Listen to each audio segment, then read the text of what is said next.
हमेशा सीखते रहना चाहिए।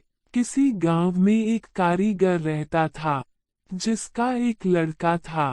कारीगर अपनी छोटी सी झोपड़ी में टोकरी बनाता था, जिन्हें वह 20-20 रुपए में बेचा करता था।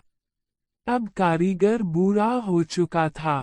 उसने सोचा कि मैं अपने बेटे को यह टोकरी बनाने का काम सिखाता हूँ। लड़के से कहा कि तुम उसे सीख लो, मैंने तुम्हारे दादाजी से सीखा है।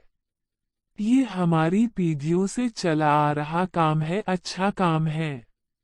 लड़का भी मान गया टोकरी बनाने का काम सीखने को। पिताजी ने लड़के को टोकरी बनानी सिखाई और उसे बाजार में बेचकर आने को कहा। लड़का टोकरी को लेकर बाजार गया और बेचकर आया ही था। पिताजी ने पूछा कि उदास क्यों हो। लड़का बोला कि मेरी बनाई हुई टोकरी केवल 10 रुपए में ही बिकी। पिताजी ने कहा चलो कोई बात नहीं, आज तुम्हें और अच्छी टोकरी बनाना सिखाता हूँ। पिताजी ने और अच्छी टोकरी बनाना सिखाई और उसे बाजार में बेचने को कहा। लड़का टोकरी लेकर बाजार गया और अपनी बनाई टोकरी को 15 रुपए में बेचकर आया।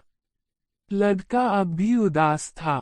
पिताजी ने फिर उदासी का कारण पूछा तो लड़के ने कहा कि टोकरी केवल 15 रुपए में ही बिकी।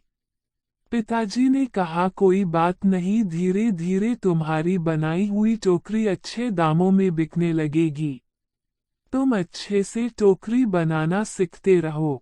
पिताजी ने और अधिक अच्छी टोकरी सिखाई और टोकरी बनाकर बेचने को कहा। लड़का बाजार गया और उस दिन उसकी टोकरी 30 रुपए में बिक गई। लड़का बहुत खुश हुआ। पिताजी ने पूछा कि आज कितने रुपए की टोकरी बेची। लड़के ने कहा आज मेरी बनाई टोकरी 30 रुपए की बिकी है। पिताजी ने यह सब सुनकर लड़के से कहा बहुत अच्छा है, चलो आज तुम्हें ऐसी टोकरी सिखाऊंगा जो 40 रुपए में बिक सके। लड़के ने कहा बस पिताजी, आप खुद 20 रुपए की टोकरी बेचते आए हो, आप मुझे 40 की टोकरी बनाना कैसे सिखाओगे? आप रहने दो, आपसे ज्यादा रुपए की टोकरी तो मैं बनाना जानता हूँ। इतना सुनकर पिताजी ने कहा ऐसा ही कुछ मैंने भी कहा था। जब मेरे पिताजी खुद 15 रुपए की टोकरी बेचते थे और एक दिन मेरी टोकरी 20 रुपए में बिक गई। मेरे पिताजी ने मुझे 25 रुपए की टोकरी सिखाने को कहा था, तो मैंने भी सीखने के लिए मना कर दिया था और कहा था कि आप खुद 15 की बेचते आए हैं, आपसे ज्यादा की तो बेचकर आया हूँ। और तब से जीवन भर 20 रुपए की ही टोकरी बेचता रहा, क्योंकि उससे ज्यादा की टोकरी मैं सीख ही नहीं पाया।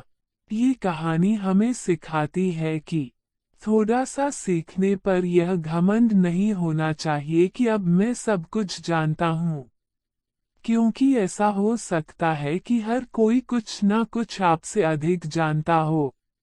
हमें हमेशा कुछ ना कुछ सीखते रहना चाहिए।